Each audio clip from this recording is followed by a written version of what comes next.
Our weekly assignments link is going to have a weekly based material, so please visit this page regularly. If you miss a week, you will always find prior and the latest postings right here. For your convenience, I also have our laboratory exercises and homeworks on separate lists. No labs or homework assignments are available yet, but in our next section the first lab will be available and I will show you the preview then. Most of the time both laboratory exercises and homeworks will be asking you to submit a web form with a list of questions, and you're going to provide your answers to all the questions as you move through the material.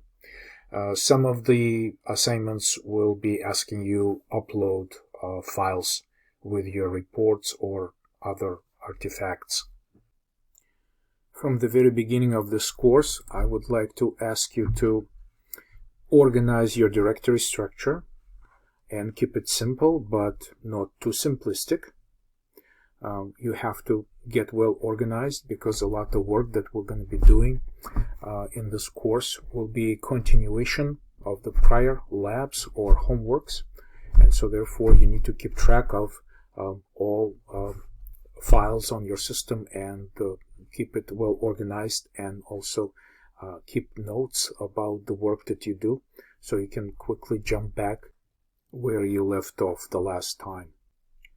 In your File Explorer, I strongly advise, in fact I require you, to go to the View menu here and make sure that you checkmark Display of File Name Extensions. Like I say, this is not an option, this is a requirement. In digital forensics, it is extremely important to be able to view file names with extensions. For instance, if I check off this option, you see that a zip file extension disappears from this file.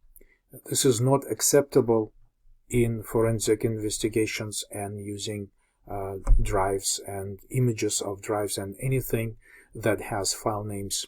You really must go back and checkmark this like I did right now, and it'll stick for you. So the next time you open your Windows File Explorer, it'll continue to be using this option, but make sure that you checkmark this from the very beginning. One more advice I would like to give you about File Explorer is to keep your directory names and file names without spaces, at least with respect to the work that you do forensically. If you need the space, like we all do, use an underscore character, like in this example right here.